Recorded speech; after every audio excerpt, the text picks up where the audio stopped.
Danny, I didn't have a chance to ask you yesterday. From vocalist to vocalist, who is your main influence if you had to choose one?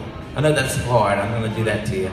I'll give you two. That's my first part question. The second part is, if you kind of look back over the years of your career, you could have chosen to open for any band that may have made you, I guess, more successful, less successful, whatever. In your ideal situation, who would you have liked to have supported or had support you? I guess if that makes sense. That is a good question. It is a good question. Somebody asked me that yesterday. So. Well, come back. The influence one's tough because it has to do with when. When you start out, I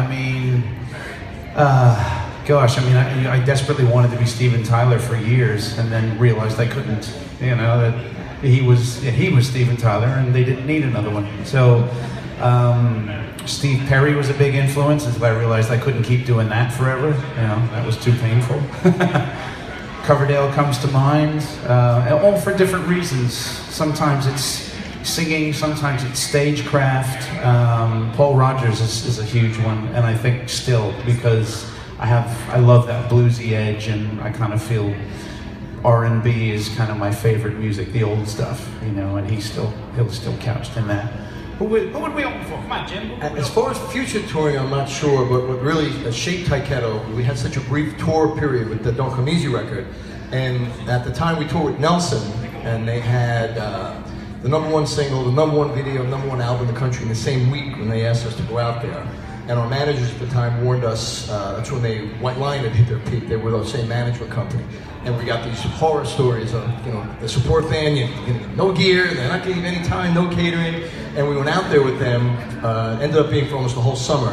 And we couldn't have been treated better. I think it really shaped us as a band when we became a headliner, how we should treat our support bands, because they were announcing us during their set, they were wearing Tyketto shirts during their set, and it just became this, it's very similar to what this event does.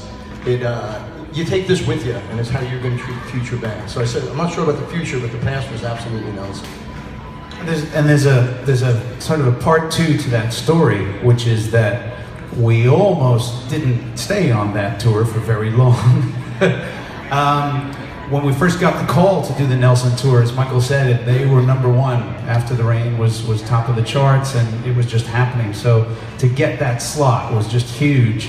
And they brought us out for 4 shows in the Midwest. I think we were in Missouri, Sioux City, Iowa. There was 4, and if it all worked out, perhaps we'd go further.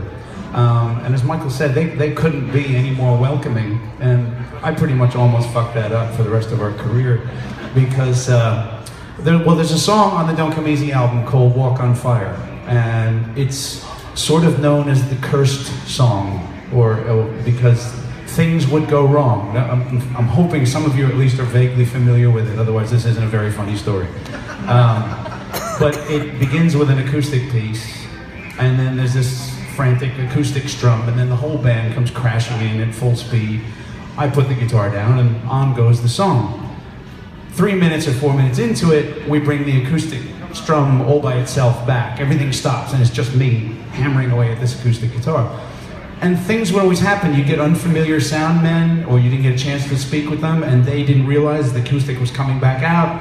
So there'd be the guy doing this, and you'd be going, So stuff like that would happen. The first show of the Nelson tour, that's what happened. We played that song. I don't know, was it our opener? Was it first? Yeah, okay, so first song, first night, and we've got a brand new road crew. They're all ready to go, it's all big time. I play the intro, band comes crashing in, it's fabulous. Everything's big, big, big. Run over the side of the stage, wah, throw the guitar in the roadie, he catches it, off I go, sing the song.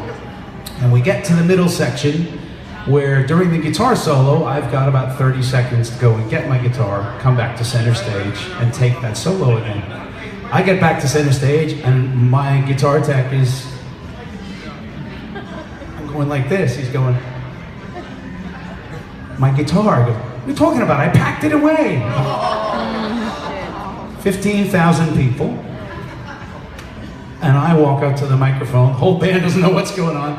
the whole band stops, and Danny goes, and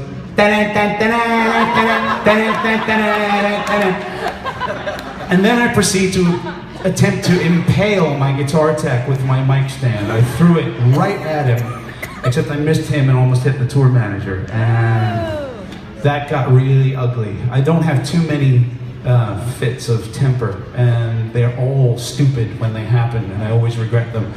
Luckily, the road crew with a great sense of humor, we showed up the next day for the next show, and they had put targets everywhere, and just said, "Singer, aim here."